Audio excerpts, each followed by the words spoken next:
So it's lovely to be speaking today to Tom Arbuthnott from Eton. Tom, you're the Deputy Head of Partnerships. Tell us what that is. Tell us what you actually do. Okay, so it's a new role at Eton. It was created, I was the first incumbent of it when I was appointed 4.5 years ago. And basically my job is to oversee the different elements of public benefit work that Eton does, largely broadly falling into three areas. So one, I oversee our network of school partnerships, and one way or another we've had interrelationships with over 1,000 state-maintained schools in the last year, which I'll tell you more about later. Second, our widening access programme. We have over 90 boys here for free, and many more on some form of fee assistance, and the strategic overview of that programme is also part of my bailiwick. And thirdly, I oversee student volunteering and the community work that the boys do, which is pretty wide ranging. 1,000 schools in the past year, did you say? I did. Yeah. So what kind of interactions? Well, I mean, that particularly was a result of the pandemic. In that, when this time last March, when we were all ferociously sitting down trying to think how are we going to cope with this thing and what can we do to help, we realised that we had a particular suite of online programmes called Etonx, which are 11 courses in aspects of character development and career education. So on things like research skills and interview skills, CV writing, those kind of things. And we realised that if we get it up, that we could make it available to every state school in the country free of charge. And so that's what we did. And we've had over 1,000 schools take advantage of that offer, which has been really rewarding. So kids in all those schools now completed a 6-week self-study Etonx course. Mostly, interestingly, and perhaps not very surprisingly in the context of the pandemic, mostly in resilience, but actually covering a whole gamut of courses that we offer. You had some long-standing relationships with state schools as well, haven't you, in terms of partnerships? We do, and of course, in any partnerships program, there is a balance between breadth and depth. Yes. There are those schools that we interacted with through Etonx. Clearly, we didn't get to know them terribly well as a school, but we were delighted to be able to support them in the remote education they were offering. But we have a number of schools that we work very closely with. There's 2 schools that were founded under the Free Schools programme that we're core partners of. One is a wonderful school in East London, a state selective sixth form college called London Academy of Excellence, in Newham, which has been really transformative in its local area. 3 kids from that borough got into Oxbridge in 2012. This year, 37 got in from LA. We're really proud of the work we do with them. We send a teacher down to teach there 2 days a week, and we're involved in governance, and it's a tremendous school. The other school we were involved in founding is a state boarding school called Holyport College, which is around 4 miles away, just on the edge of Maidenhead. And of course, while we care about university access, it's something we're good at, we also really care about boarding. We're a full boarding school. All the kids here board all the time, and we believe in boarding in the state sector as much as in independent sector. So it was really exciting to have the opportunity to found a state boarding school which makes the benefits of boarding available more broadly to kids from a whole range of backgrounds. And Holyport's a wonderful school. It's Ofsted outstanding. It's delivering a really tremendous education to kids, and particularly has a really broad range of kids that it supports. And we every year we have a partnership agreement that we sign off with them.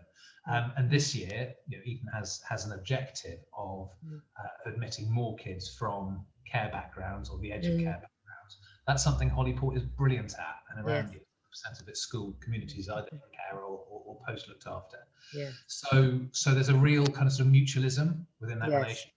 Holyport gains from the benefit from the arrangement with us, but we really benefit from the arrangement with them. There's 2 other things I could talk about too, but I'll wait for the next question. Well, the questions come thick and fast. Because I just want to pick up on that element of the mutuality. So something that the mutual partnership, or the mutual bit of partnership.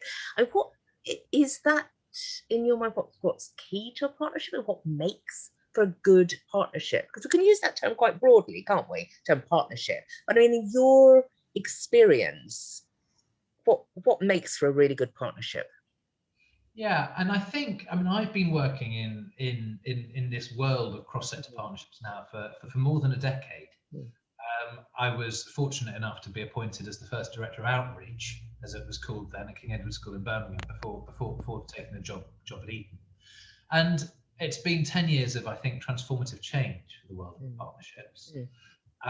We've moved from lots of schools having, I was a full-time English teacher, and I started off the program without being in any form of timetable remission at all. That sounds familiar. Yes. Indeed. And so you saw 10 years ago, you saw a number of schools kind of sort of dipping their toes in this water and trying to do it, well, with the best possible intentions, but getting someone to put it together and run it and try and make it happen. And these schools tended to develop some really powerful and important programs, but sometimes perhaps they were a little fragmented, sometimes they weren't terribly well communicated, sometimes perhaps they weren't terribly strategic. And I think some of the programs I've run certainly are guilty of those things. I think where we are now is we're learning how to make partnerships which really do impact the lives of young people. And to my mind, there are 4 elements to that. One, as you strongly mentioned, as you mentioned, is mutualism. It's really important that partnerships benefit both partners, or all partners if they're multilateral. Second, they've got to be sustainable. You can't just have an English teacher do it on the equivalent of 2 lessons a week. You've got to build it into your strategic framework as a school. And I'm very fortunate being one of the 4 deputy heads at Eton with this particular remit. But more and more schools are making appointments on their senior leadership team to enable this work to progress really well. The third thing I think which is key is that partnerships targets advantage. It's not enough in a way just to say, oh, this is a partnership between independent state school and state school, and that's brilliant, although often it is. I think you can be a little bit more granular about your objectives and about the way and the type of students that you're really looking to support through your initiatives. And the fourth bit, I think, links to that, which is that a really good partnership is going to assess its own impact. It's not just going to say, brilliant, we've had some primary school kids into our school, they've left with a smile on their faces, therefore we've done a great job. Instead of that, we're going to be much, much more forensic about the kind of impact we're seeking to have and the way in which we measure that impact. And in practice, doesn't that have potential to be really expensive? It's interesting. I set up a big network in Birmingham 5 years ago of 190 state schools working with King Edward's School, and eventually that partnership program made a surplus every year because we were running training events and we ran them at cost, but they were so wildly popular that in the end the program paid for itself. In a sense, within partnership work, the only things you have to buy are transport, and now transport is a tricky thing, and that's something worth picking a bit as we go forward. And refreshments, and generally schools can do. We can provide cookies and orange squash without relatively easily.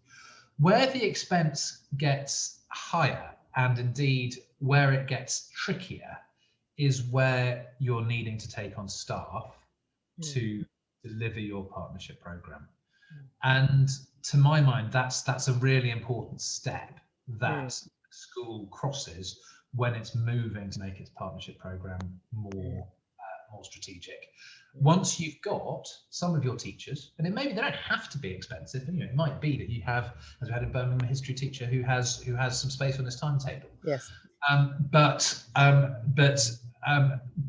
once you've got some dedicated teaching resource to put into your partnership work, it's at that point that you can be really, really systematic about what you're trying to do. And yes, okay, it comes at a cost.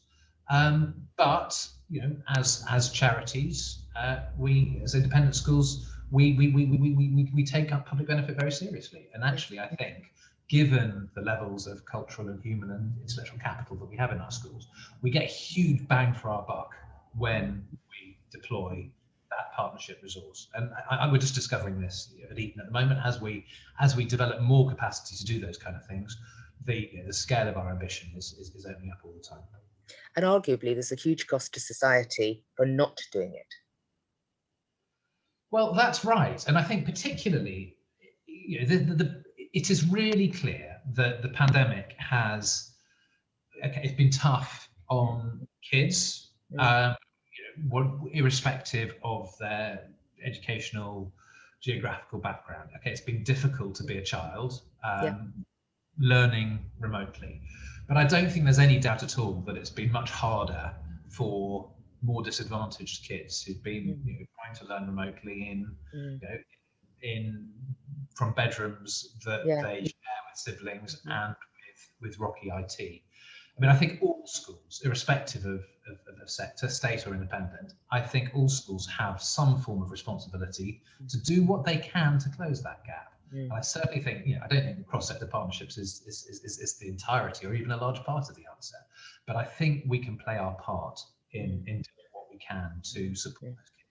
Because those, the remnants or the aftermath of the pandemic is going to stay within our education system for the next decade. Oh yes, I mean, easily.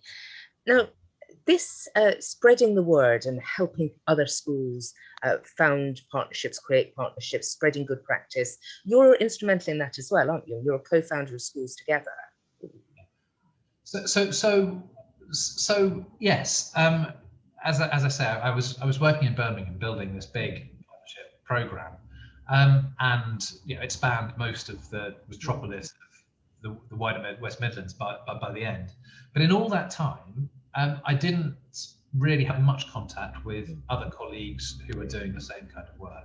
And yet it's interesting looking at those years in the early 2010s. And I know from your experience as well, Helen, there were lots and lots of schools that were beginning to do quite interesting things. But those mechanisms for transmission and sharing best practice didn't really happen. Not at all. The Independent Schools Council put together this website called Schools Together, which I think came out in about 2014, 2015. That had nothing to do with that. That was a website that was created to try and kind of sort of work out the state of the nation in terms of partnership work. But some of us who were working on those things, we thought, well, hold on, surely we need to start building networks of people to underlie that website and the kind of the information which is now available. So three of us, myself and the colleagues at Highgate and at King's Canterbury, we decided to set up this group, bringing together some of those partnership coordinators. And in no time at all, we had a thriving program of events and conferences. We had our first conference here at Eton in 2017. And we were beginning to have conversations, not just, okay, how do you start out with partnership programs, but how do you make partnership programs really effective and work much better? It's work in progress. I think we're all, we're all figuring it out all the time how to do it. But sharing ideas with peers, as we all know in education, is really important to make progress. And I wish that something like that had existed. I mean, I think it was probably back in about 2006 I first started on the partnership journey. And when I was ahead of school, we were working with another school just up the road. We built really good relationships and connections, but we were working blind. I mean, we were doing this simply because we thought it was important. There were a few mechanisms out there to support us, but really looking back now, it feels it's in its infancy at that point. It feels so much more sophisticated now. I mean, what would you do if you wanted to encourage people to, from a school, to take interest in partnership and to move forward in their partnership? What would be the first steps? They're probably already on their first steps, aren't they? But what would you encourage them to do? Yeah, and I think it's interesting. So I've worked out a kind of almost a kind of ladder, if you like, of partnership work. And as I say, I think talking to colleagues in independent schools, particularly, generally you start out in the same place. You start out with a really important desire to help. You start out with a teacher who's trying to pull some stuff together, and you start out clearly with some enthusiastic colleagues who say, to do something, and you start out with a few contacts with local schools. As you pull those things together and you think, right, okay, we'll start by running a Mandarin program with school, right, because we've got the capacity to do it. And lots and lots of schools, I think, are in that place. Often it's connected to their student volunteering program, which is where those contacts, particularly primary schools, emerge. Where I think we're getting to is that as schools see the value of that work, both educationally for their kids and for their purpose, which is deeply felt as charities, they're saying, well, how do we gear this up? How do we make this more significant? and more powerful. And as I say, I think there's a range of things that schools have tended to do at that moment, most important of which is appointing a senior leader to oversee it, but others of which involve budgets, creation of partnership teaching, creation of communications networks, creation of fundraising. I think in my experience, actually, partnership work is relatively easy to fundraise for, and often you've got those donors who perhaps not, they, you know, for whatever reason, they don't particularly want to give to bursaries, which has historically been our main ask, but they see this idea of philanthropy driven through culturally rich institutions as really powerful one. So you move, as I say, in your school from what I'd call stage 1 to stage 2, from an emerging partnership program to an established one. And I think there are a few schools, and I think Eton's one of those, that are now trying to conceptualize, well, what does stage 3 look like in terms of being a really regionally significant partnership hub? Or indeed, what does stage 4 look like in terms of being a nationally significant partnership hub, playing a role in tackling the country's biggest education problems? Yeah. So final question for you. Looking into the future, if you had a crystal ball and you could look 5 years into the future, what do you think the future of partnerships will be, possibly even should be at that point?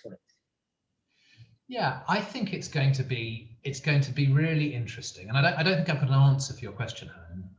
I think I've got a few things I could possibly suggest.